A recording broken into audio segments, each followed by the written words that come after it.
Shalom, Assalamualaikum warahmatullahi wabarakatuh. Perkenalkan, nama saya Cynthia Laura Hiatubun dengan NIM 19041001 Fakultas Ekonomi Manajemen semester 7.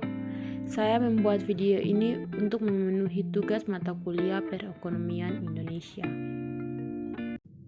Selanjutnya, untuk materi pembahasan di sini, yang pertama mengenai instrumen dan analisis kebijakan moneter Indonesia, dan yang kedua yaitu mengenai peran pasar modal dalam perekonomian Indonesia.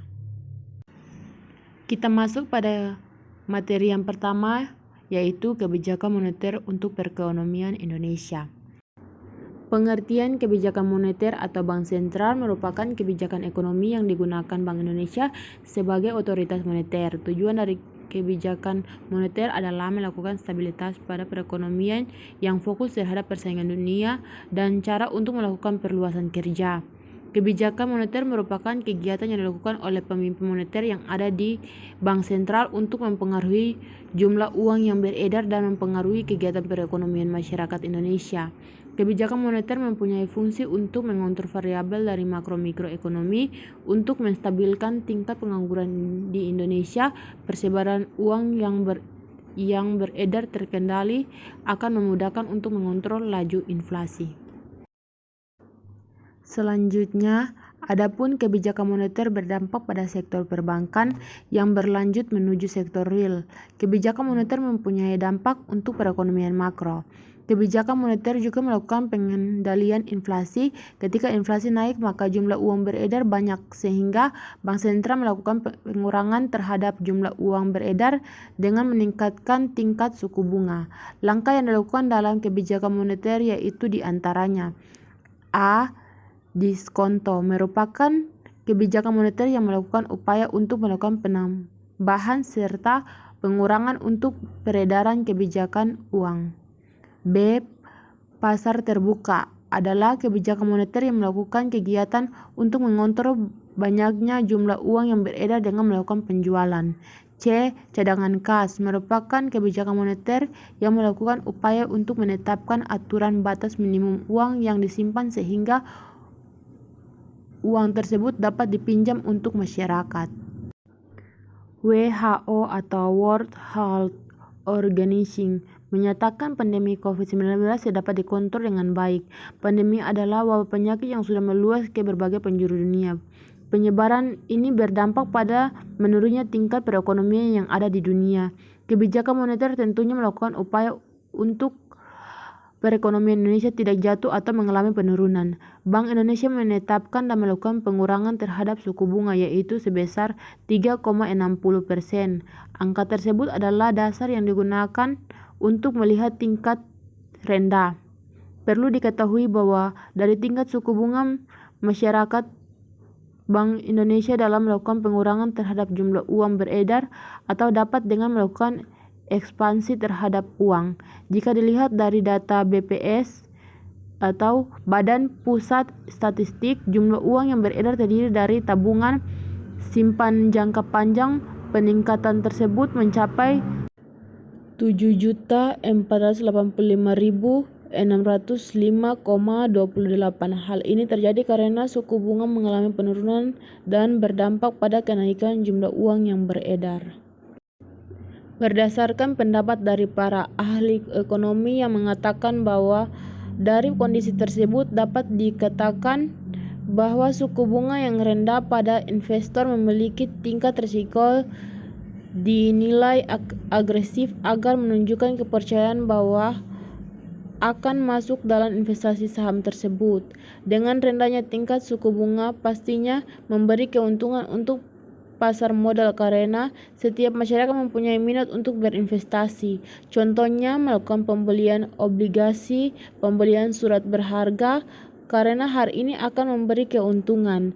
Rendahnya suku bunga tidak selalu memiliki pengaruh negatif dalam meningkatkan jumlah uang yang beredar, memiliki artian yaitu untuk mengoptimalkan kegiatan investasi pada pasar modal. Hal tersebut berdampak pada meningkat permintaan dan tentunya berdampak pada kenaikan pendapat nasional negara. Peningkatan terhadap produk akan memberi pengaruh yang baik dalam pertumbuhan perekonomian Indonesia. Bank Sentral sendiri sudah melakukan upaya yang maksimal dalam melakukan peningkatan terhadap perekonomian di Indonesia. Dengan adanya peningkatan ekonomi, maka kebijakan moneter dapat dikatakan berhasil dalam memulihkan perekonomian di Indonesia. Walaupun dari tingkat suku bunga yang rendah, kebijakan moneter tentunya memiliki tujuan guna untuk menghindari adanya penurunan terhadap perekonomian di Indonesia, yaitu diantaranya yang pertama, menjaga stabilitas perekonomian. Stabilitas perekonomian merupakan kondisi di mana perekonomian dapat berjalan sesuai dengan keinginan terkontrol dengan baik. Hal ini menunjukkan pertumbuhan terhadap penyebaran uang akan terkontrol serta seimbang dengan pertumbuhan akan barang dan jasa yang sudah ada. Yang kedua yaitu menjaga stabilitas harga. Kebijakan moneter juga memiliki keterkaitan dengan uang yang beredar serta pada barang dan jasa. Jumlah uang yang beredar terhadap jumlah peredaran barang dan jasa tentunya akan menghasilkan harga. Jika harga naik, maka perubahan harga dapat berdampak pada kegiatan perekonomian masyarakat. Lalu jika mengarah pada peningkatan, maka akan menyebabkan inflasi yang tinggi. Selanjutnya, materi kedua mengenai peran pasar modal dalam perekonomian Indonesia. Untuk pengertian pasar modal secara umum adalah mempunyai peranan penting dalam mobilisasi dana untuk menunjang pembangunan nasional. Akses dana dari pasar modal telah mengundang banyak perusahaan nasional maupun patungan untuk menyerap dana masyarakat tersebut dengan tujuan yang beragam. Namun sasaran utama adalah meningkatkan produktivitas kerja melalui ekspansi usaha dan mengadakan pembenahan struktur modal untuk meningkatkan daya saing perusahaan. Instrumen-instrumen pasar modal Indonesia memungkinkan mobilisasi dana masih relatif terbatas jika dibandingkan dengan bursa-bursa dunia yang sudah mapan. Kendati demikian, dalam usia yang relatif muda, pasar modal Indonesia telah menjadi wahana penting di luar perbankan untuk menyediakan dana yang diperlukan dunia usaha melalui penjualan saham dan obligasi serta derivatifnya. Pengertian pasar modal itu sendiri merupakan sarana pendanaan bagi perusahaan maupun instansi lain, misalnya pemerintah, dan sebagai sarana bagi kegiatan berinvestasi. Dengan demikian, ia memfasilitasi berbagai sarana dan prasarana kegiatan jual beli dan kegiatan terkait lainnya.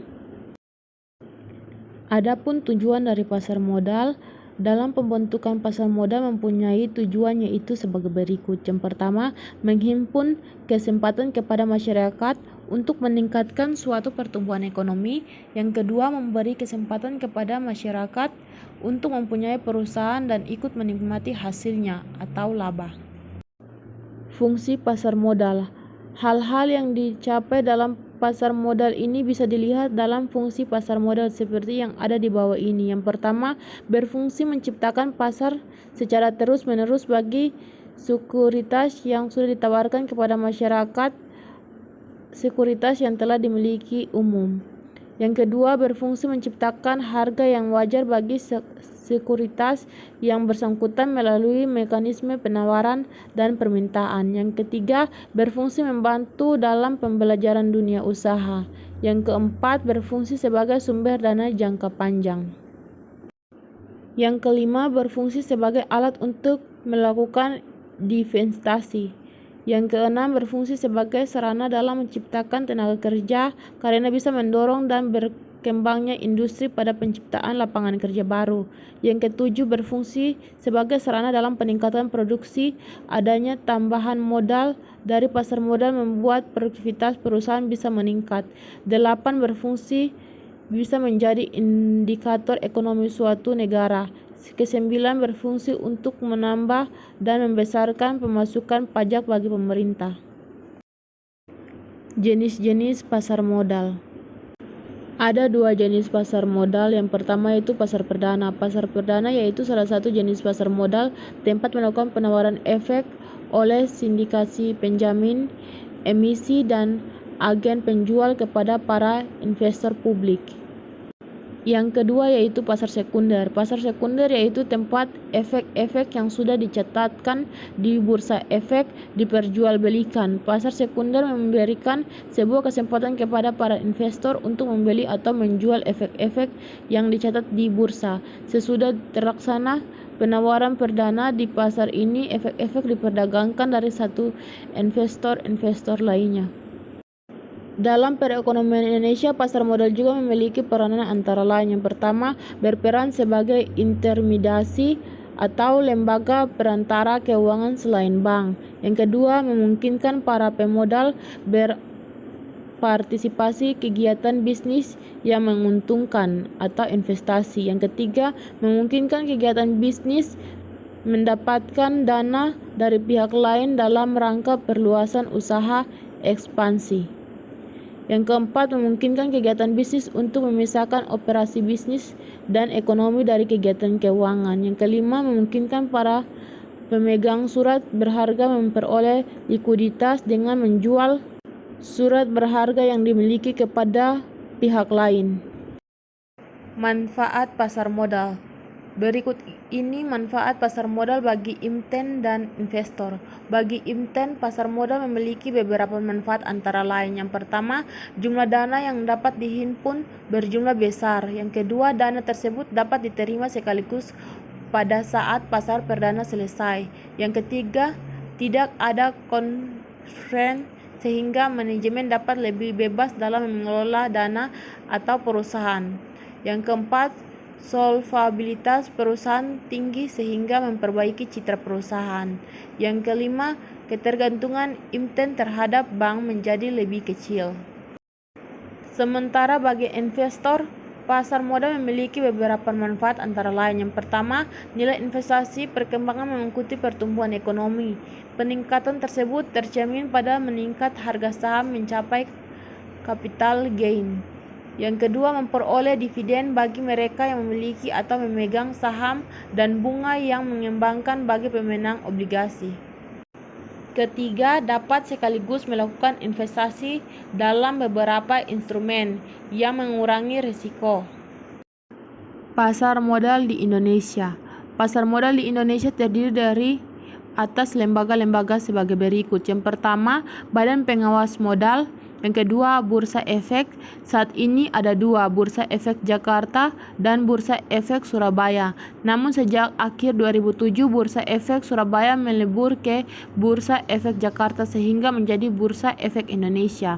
Yang ketiga, perusahaan efek. Yang keempat, lembaga clearing dan penjaminan. Saat ini dilakukan oleh PT Clearing Penjamin Efek Indonesia atau PT KPEI. Yang kelima, lembaga penyimpanan dan penyelesaian. Saat ini dilakukan oleh PT Kustodian Sentral Efek Indonesia atau PT KSEI. Sekian video yang saya buat, saya ucapkan terima kasih.